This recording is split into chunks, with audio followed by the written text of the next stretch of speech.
Bonjour à tous, ravi de vous retrouver pour un nouveau numéro de Tout Terrain, votre émission sportive qui vous conduit sur tous les terrains de sport en Afrique de l'Ouest mais aussi au-delà. Débrief ce week-end des journées 1 et 2 des éliminatoires de la CAN Maroc 2025. Elles ont pris fin en milieu de semaine. Focus sur le classement des sélections ouest-africaines après ces deux journées. Certaines ont rassuré, d'autres ont tenu leur rang et quelques-unes sont passées à côté. Vous écouterez les réactions de quelques sélectionneurs dans ce programme. Et pour faire le point complet, on retrouve nos invités de la semaine dernière avec qui on a fait le débrief de la première journée. Pour cette deuxième journée, vous êtes encore là, messieurs, en ligne d'Abidjan, Albin Adé, journaliste sportif, correspondant de la West Africa Democracy Radio en Côte d'Ivoire. Nous serons également en ligne de Bamako avec Aliou Thiam, journaliste correspondant de la West Africa Democracy Radio au Mali. Voilà ainsi présenté le sommaire de ce programme. Top, c'est parti.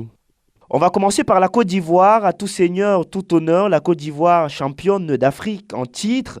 La Côte d'Ivoire est dans le groupe G avec la Zambie, la Sierra Leone et le Tchad. Deux sorties, deux victoires pour les éléphants de la Côte d'Ivoire qui pointent à la tête de leur groupe. 6 points.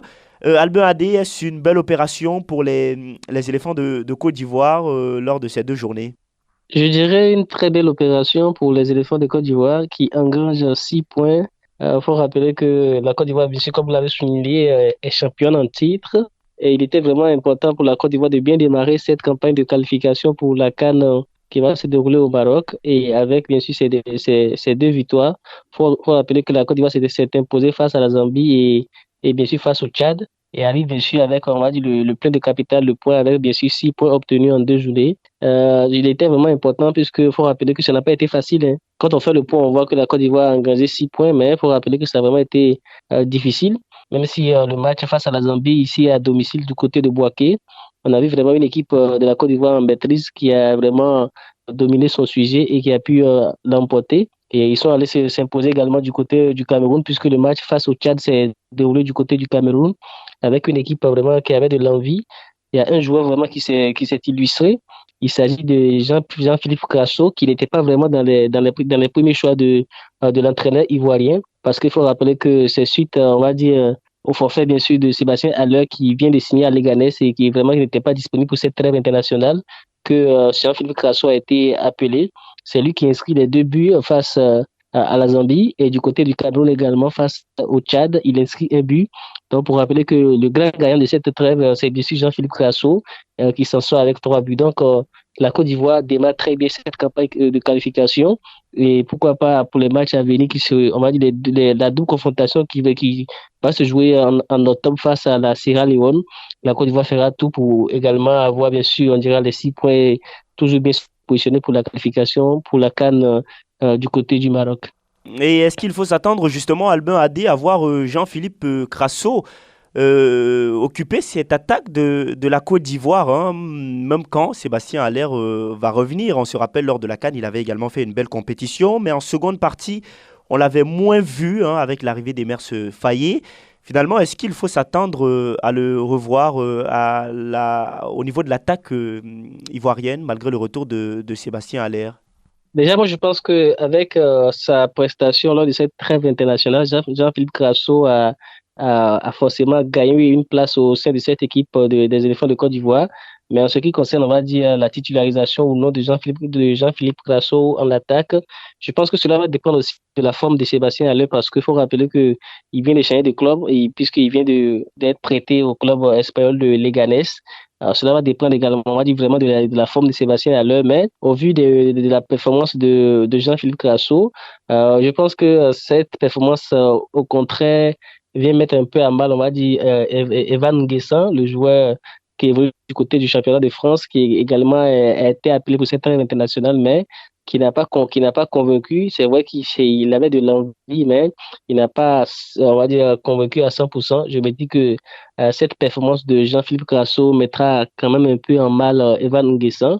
Donc, oui, l'entraîneur va s'appuyer sûrement sur la forme du moment des joueurs entre Sébastien Haller et Jean-Philippe Crasso le moment venu. On verra, bien sûr, on dira le joueur qui sera en forme et ce sera sûrement ce joueur qui pourra, pourquoi pas, débuter, on dira, à l'attaque des éléphants de Côte d'Ivoire. Albin Adé, je propose qu'on écoute la réaction de Gudemel, sélectionneur adjoint de cette équipe de Côte d'Ivoire, qui a exprimé sa satisfaction après ces 2 journées au cours desquelles les éléphants de Côte d'Ivoire ont réalisé du sans faute. Gudemel était en conférence de presse après le match contre le Tchad. On écoute, on se retrouve juste après. On repart d'ici avec la victoire, donc forcément on est content parce que l'objectif c'était de prendre les 6 points. Et je le répète, c'est pas facile. Les qualifications ne sont pas faciles pour la CAN. Aujourd'hui, les équipes sont préparées athlétiquement, tactiquement. Il y a des coachs intéressants. Donc et le piège était pour nous, quoi. Donc il a fallu se sortir de ce piège-là.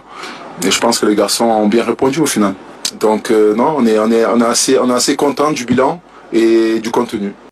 Et bien sûr, dans le groupe A, cette fois-ci, on va prendre le groupe par ordre, en faisant un focus sur les équipes ouest-africaines. Dans le groupe A, la Gambie est logée avec la Tunisie, les Comores et Madagascar. La Gambie se retrouve troisième de ce groupe avec seulement un seul point. Pour rappel, la Gambie qui a fait un match nul, qui compte donc un point. La Gambie qui a été battue par la Tunisie. À l'UTIAM, est-ce une mauvaise opération pour les Gambiens qui sont dévancés par les Comores, quand on sait que la Gambie avait quand même la possibilité de passer devant les Comores? Est-ce une mauvaise opération pour les Scorpions lors de ces 2 premières journées? Est-ce que ça a été mal négocié par la Gambie?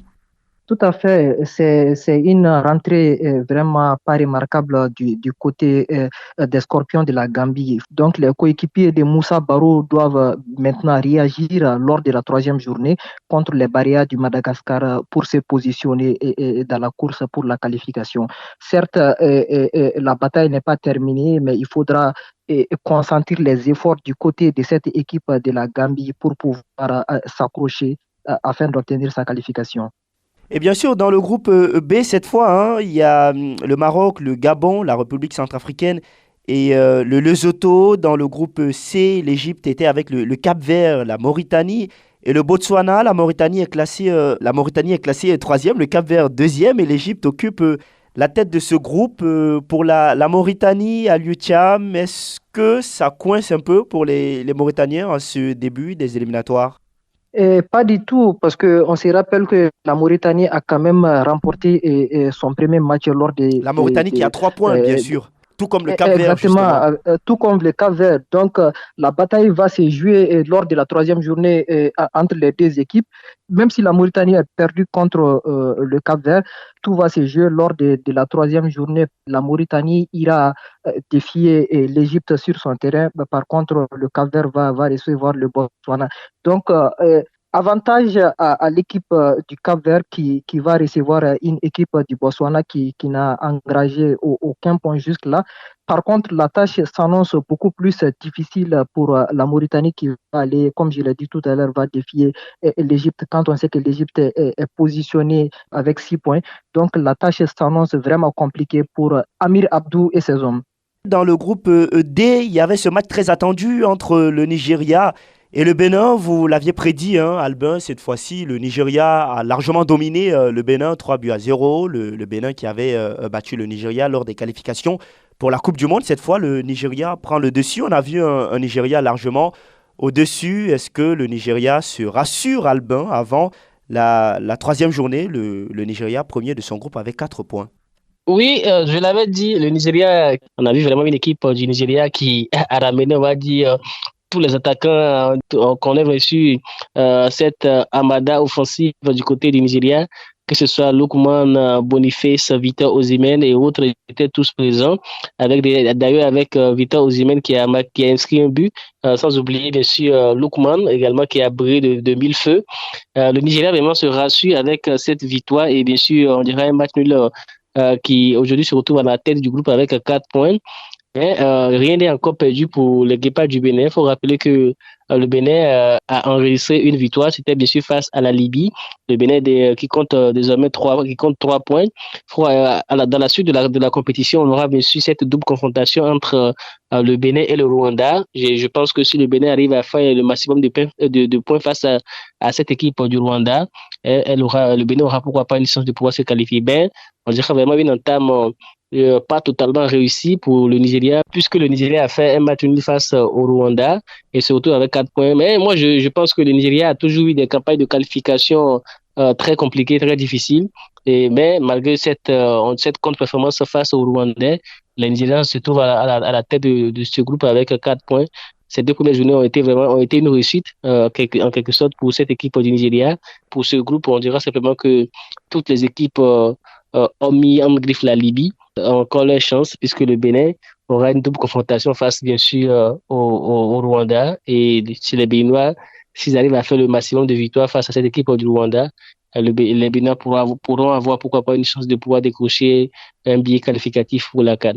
Et bien sûr, on a vu lors de ce match Victor Osimhen qui a inscrit un but, vous le soulignez, lui qui a eu un transfert un peu compliqué au niveau de son club. Il revient, il inscrit un but. Est-ce que c'est rassurant pour lui? Est-ce que ça le met en confiance à Liu Cham? Difficile de le dire parce que Victor Osimhen, de mon point de vue, après cette première journée, n'a pas beaucoup brillé. Bon, même s'il a pesé sur la défense du Bénin, lors de la deuxième rencontre, Victor Osimhen est rentré en seconde période. Donc, ce qui me paraît un peu, je dirais, ne le met pas tellement en confiance parce que l'attaque du Nigeria est composé, comme vous l'avez dit, par Victor Boniface et Ademola Lookman. Je pense que l'attaquant de Galatasaray est vraiment en méforme en ce moment. Donc, il n'est pas tellement en confiance, il doit se relever. Certes, le transfert est venu à un moment donné où voilà, tout n'allait pas bien du côté de Naples. Peut-être il y a ces séquelles-là, mais je pense qu'il doit relever la tête pour pouvoir gagner en confiance afin d'apporter beaucoup plus dans cette équipe du Nigeria. Dans le groupe E, il y avait l'Algérie, le Togo, la Guinée équatoriale et le Libéria. Le Togo compte 2 points, le Libéria compte 1 point. Et dans le groupe F, bien sûr, il y avait l'Angola, le Soudan, le Ghana et le Niger. Le Ghana, 3e de ce groupe avec un seul petit point. C'est l'Angola et le Soudan qui sont leaders de ce groupe. Albin, est-ce une mauvaise opération pour le Ghana qui était quand même, qui restait sur un bon résultat depuis les éliminatoires de la dernière Coupe du Monde? On a d'ailleurs vu ces scènes de violence au Ghana après la défaite contre l'Angola. Après, il y a eu ce match nul lors de la deuxième journée. Est-ce une mauvaise opération pour les Ghanéens? Comment expliquer cela pour le Ghana qui restait quand même sur une bonne note? Quand on fait le point au thème de ces 2 premières journées des éliminatoires de la Coupe d'Afrique des Nations, le Ghana se retrouve avec 1 point, une défaite face à l'Angola.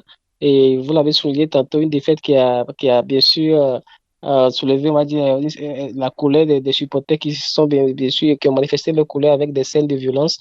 Mais je pense que ces actes ne sont pas à encourager dans le football parce que, quel que soit le résultat dans le football, il est vraiment important de pouvoir rester fair play. Alors, quand on voit cette équipe du Ghana, on va dire que cette équipe, elle nous a bluffé pendant les résultats de la Coupe du Monde. Et là, on comptait vraiment sur cette équipe. On se disait que non, l'équipe ghanéenne a retrouvé sa carburation au top niveau. Mais c'était mal connaître, on va dire, cette équipe du Ghana, puisque déjà, cela a commencé avec cette défaite face aux Angolais et ensuite ce match nul face au Niger. Je dirais que cette équipe du Ghana, vraiment, c'est une équipe qui est en reconstruction avec beaucoup de jeunes qui ont été appelés et des cadres qui ont été écartés de l'équipe pour vraiment donner la chance à ces jeunes. Il est vraiment important que ces jeunes joueurs ghanéens qui vraiment aujourd'hui sont appelés en équipe nationale puissent saisir leur chance et montrer de quoi ils sont capables.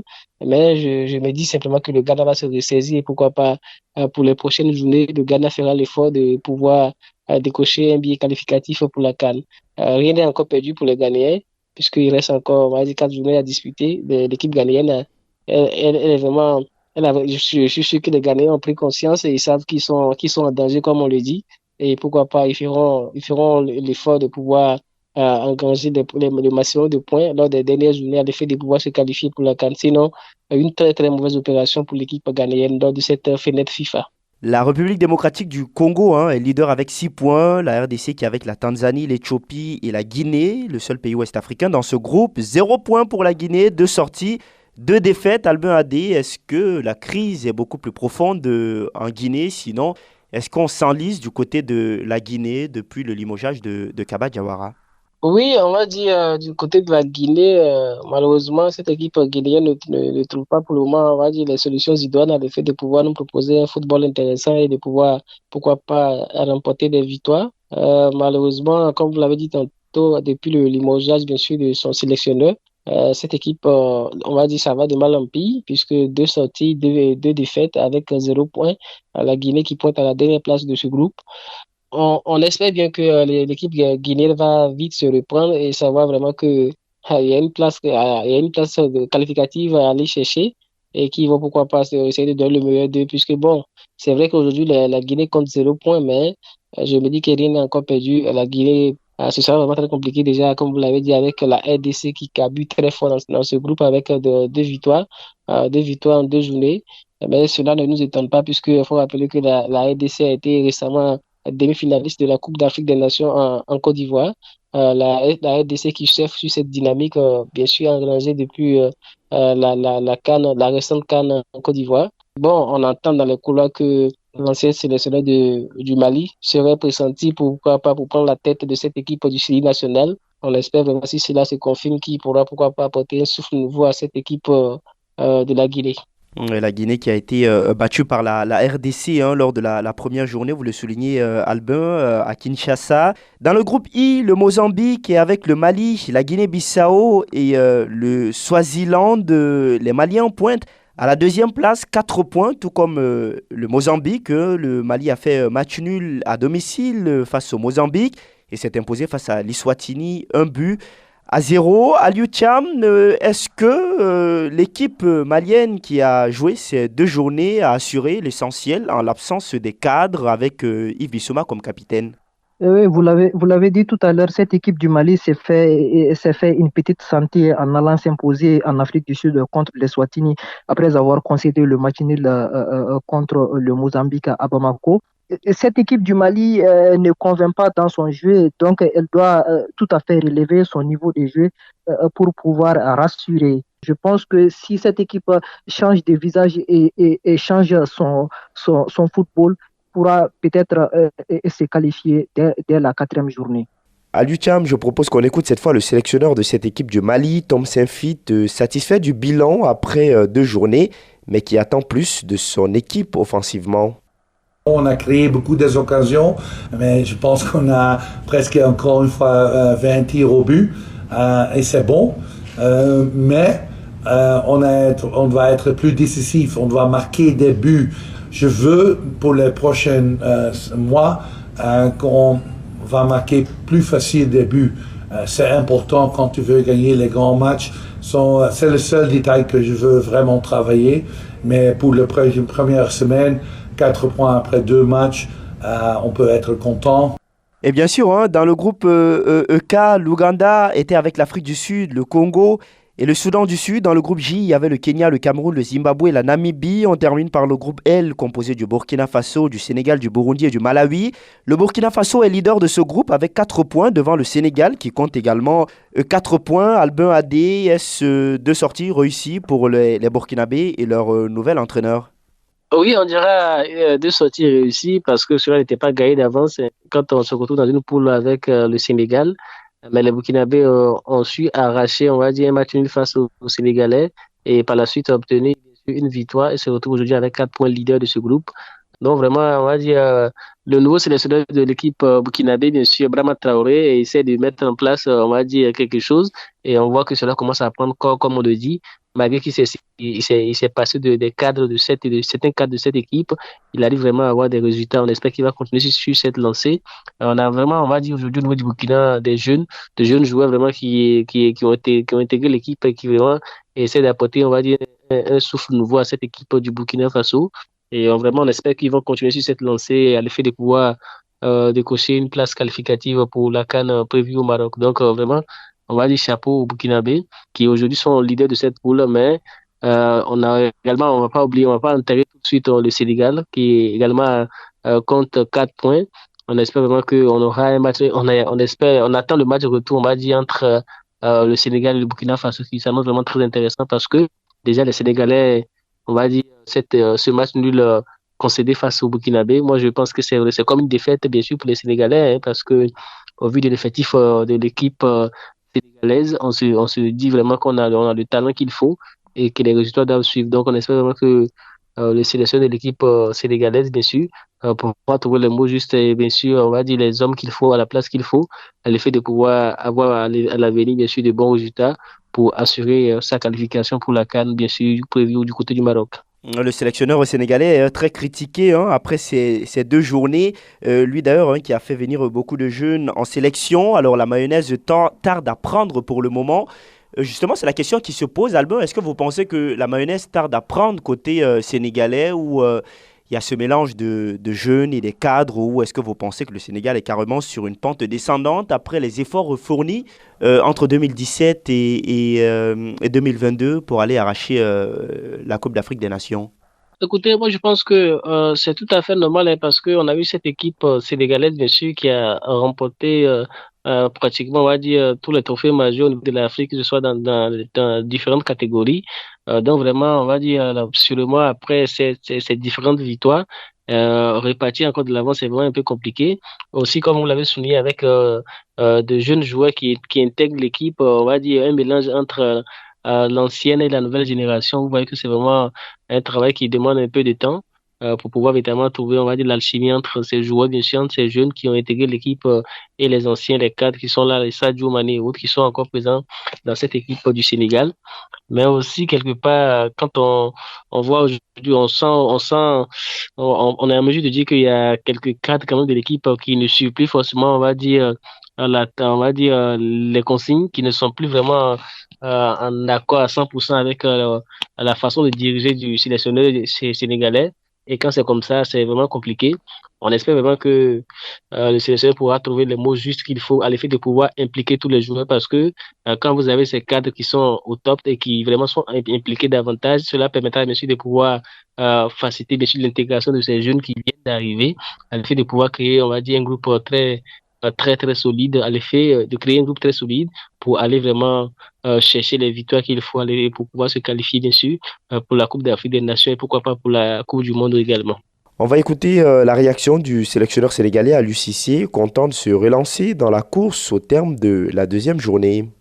On est heureux d'avoir gagné ici. Je le répète encore, à vue d'œil, on a l'impression que c'est un groupe facile, mais ce n'est pas si facile que ça. On est heureux parce qu'on était dos au mur. Il fallait quand même, sur le plan comptable, en réalité, empocher les 3 points. C'est ce que nous avons fait. Je souligne vraiment la détermination des garçons parce que c'était pas évident face à une équipe qui a très bien défendu, qui nous a laissé le ballon. Je pense qu'on a été patient, mais nous sommes très satisfaits de cette victoire-là et surtout sur le plan comptable. Ça nous remet encore en course.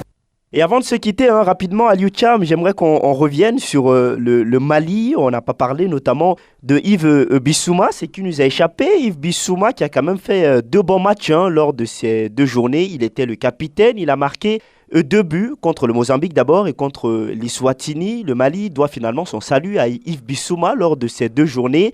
Et est-ce qu'on peut dire d'abord qu'il retrouve sa place dans cette sélection malienne en tant que patron, lui qui a été très critiqué depuis la dernière CAN? Yves Bissouma montre une fois de plus qu'il est l'un des cadres de cette équipe du Mali. Vous l'avez rappelé tout à l'heure, il a marqué 2 buts en 2 matchs. C'est un véritable leader. Aujourd'hui, vous avez vu avec l'arrivée de Tom Saint-Fit qui lui a confié le brassard, ce qui veut dire que Yves Bissouma est un joueur très important pour cette équipe du Mali qui, aujourd'hui, en l'absence des cadres, est véritablement le métronome de cette équipe et qui montre la voie, comme je l'ai dit précédemment, la voie au sien. Donc, Yves Bissouma, aujourd'hui, doit se comporter vraiment en patron dans cette équipe du Mali pour pouvoir véritablement tirer cette équipe du Mali vers le haut. Et bien sûr, avec le retour des cadres, est-ce qu'il faut s'attendre à voir Yves Bissouma toujours en leader de cette équipe du Mali? On a vu la complicité entre lui et Tom Saint-Fit, vous le soulignez d'ailleurs. Bien sûr, Yves Bissouma reste, comme je l'ai dit toujours, reste l'un des cadres de cette équipe, même après l'arrivée de ses absences. Je crois toujours que Yves Bissouma est un leader important dans cette équipe. Il pourra toujours jouer ce rôle de leader. C'est un élément important au sein de cette équipe du Mali. Donc, je pense que même après l'arrivée de toutes ces absences, Yves Bissouma continuera toujours à à être un leader de cette équipe. Et nous arrivons donc au terme de cette émission. Merci à vous, messieurs. Ça fait toujours plaisir de pouvoir compter sur vos analyses, vos commentaires. Merci Albin Adé. Je rappelle que vous étiez en ligne avec nous d'Abidjan. Vous êtes journaliste sportif, correspondant de la West Africa Democracy Radio en Côte d'Ivoire. Merci également à vous, Aliou Cham. Vous étiez en ligne avec nous de Bamako. Je rappelle que vous êtes journaliste, correspondant de la West Africa Democracy Radio au Mali. Merci également à vous tous de nous avoir suivis. Je vous donne rendez-vous la semaine prochaine pour un nouveau numéro de Tout Terrain. Et d'ici à là, portez-vous bien.